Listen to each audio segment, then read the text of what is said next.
Hello and welcome back to my channel. So today we are going to continue with Java and databases. If you're new here, this is Java with Ali and I am Ali and I do programming tutorials in Java. So we're now doing the upper intermediate. Hope you did your homework from the last video, which was to download MySQL Workbench and get familiar with the program. So I kind of trailed off a little bit in the previous video because I talked about a little bit about primary keys. And then I stopped talking about primary keys because I wanted to describe what database management system, DBMS, meant. And I described the rows and the columns in like something like an Excel workbook where you have multiple sheets, and then to access every sheet, maybe you need to name the sheet something and then call it in the other thing. So a primary key is basically, if we want to learn in analogies, which I love describing things in analogies. If you have a table, so you have a table and the description of the table is like this, and then you have the primary key, which is going to give access to that table. And that primary key maybe has an ID. Usually it's a unique identifier. And then you have other columns associated with it. So for something, let's say we're going to talk about authors. So if we have authors and author ID being 1, 2, 3, 4, and so on, that will be an int. And then you'd have a varchar, so variable characters as well, where you have let's say first name and last name, and they're your column names. Now the entries for those, you go into the table and then you add as many as you want. Within MySQL Workbench, there comes inbuilt ones as well, so we can look at these today. When you are setting up your schema, so it's called a schema for MySQL, and that's basically your database. When you set it up, you can go here to the plus figure here, and it will come up as a default new schema 1, and you can call it whatever you want. Let's say we are going to say authors. I think I've already done this, so let's go with authors, and then that's your schema. So when you go down here, then when you scroll up even, and you can add a table. Come on, computer. Work for me. Otherwise we'll just have a look at the regular stuff, and I can show you the regular stuff. Usually you can just go, oh, there it is. There's the rainbow. So now we have created one table within the schema authors. We've created two actually. So authors, I'm going to call it authors details because, and maybe you can put in an underscore depending on the naming conventions. Usually within a company, there are certain naming conventions and rules on how you name certain things, so there's consistency throughout, and you can almost, when you can come to a point where you can guess how things are called. So within Java, we already know that a class name starts with a capital letter, and you already know that like variable names will start with a lowercase and method names also.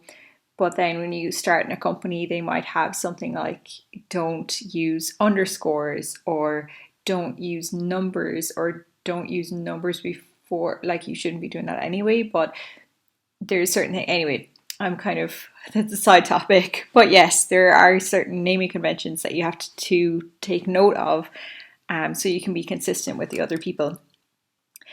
Here is where you're creating your columns. So I'm going to say, oh look, it already automatically said ID at the start. and I'm going to make it a primary key. There's PK, that's not null, so it can't be null. And first name as varchar, and second name. Second name is I'm using Irish English again. What's your second name? Meaning last name. Anyway, it's totally up to you of what you put it down as. So you can also then go to up here called model and create diagram for catalog objects. I'm going to have to edit the video and like take out the parts where I have to pause. And you can see here that there's details right here. This is EER diagram 1. I'm going to exit out of that and show you the original because it's really messy.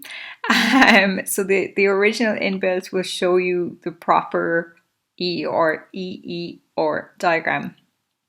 So with this diagram, you can see all the connections of every, what if we want to use an analogy, every Excel workbook has.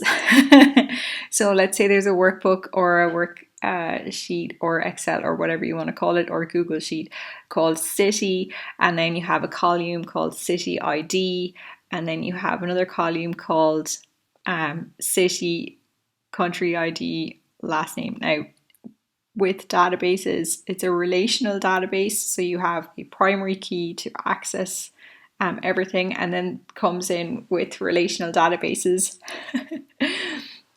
There comes in things like one-to-many relationships, and it is usually shown in a symbol like the number 1 with the dash, and then the infinity, meaning the infinity symbol meaning many. And then you have multiple tables throughout, and these tables then link into others. So if I click, oh yeah, it actually says, it shows it here as well. But you can also have 1 to n, meaning also many, and then you have n to m, which is many to many. So it actually shows you down here on the left hand side 1 to 1, 1 to many, 1 to 1, 1 to many, many to many, and it shows you all of the tables. So we are currently not using the authors, but we're using the inbuilt example for demonstration purposes, because it's so well done and it has everything already there. It's a really good way to explain and show the different types. So same with programming and creating variables. When you create a column name at the top of, let's say, also Excel or Google Sheets, let's say you want it to be in a different format or a different style, then you'd highlight the whole column, you'd right click and you'd say, I want it to be in Euro format. Then you know that it's going to be in a different format. So with these, we also have column types.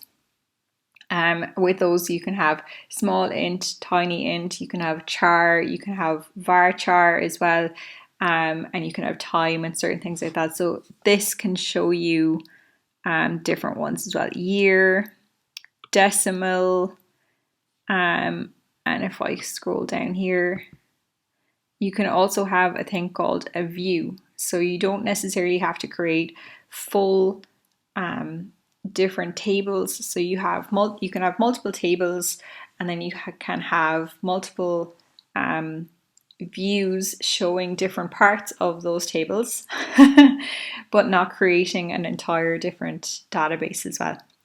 Now we're going to go to the programming side, and once we do the little part of the programming side, then in the next video we're going to look at connecting the two. So like I said, the last week's video, I said we use a string to show the connection. One more thing before I go out from MySQL stuff. So you can see here to the connections.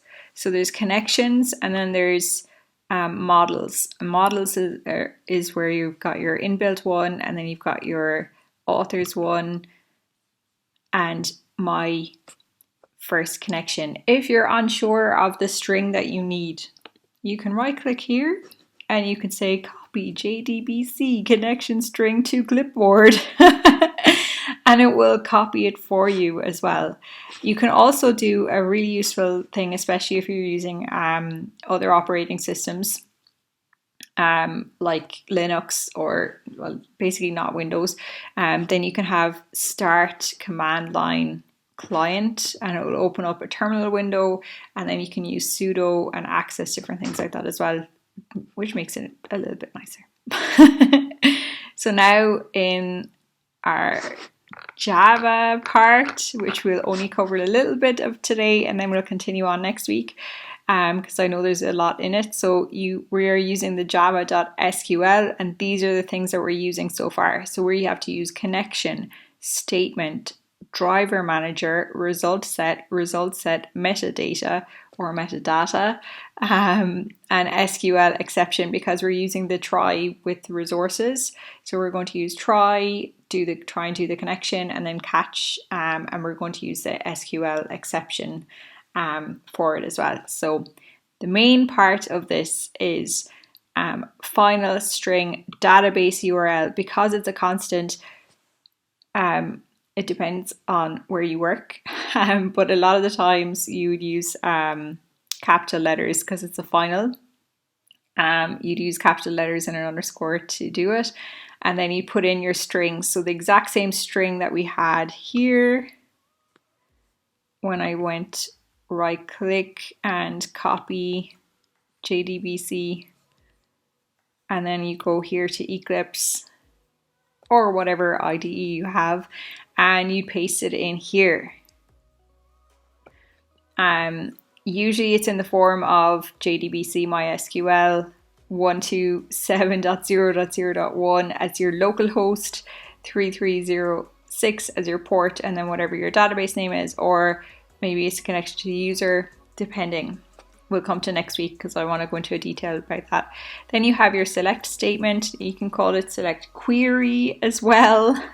So in the previous video, I spoke just about keywords that we use. So you create database, select with MySQL Workbench. You don't necessarily need to,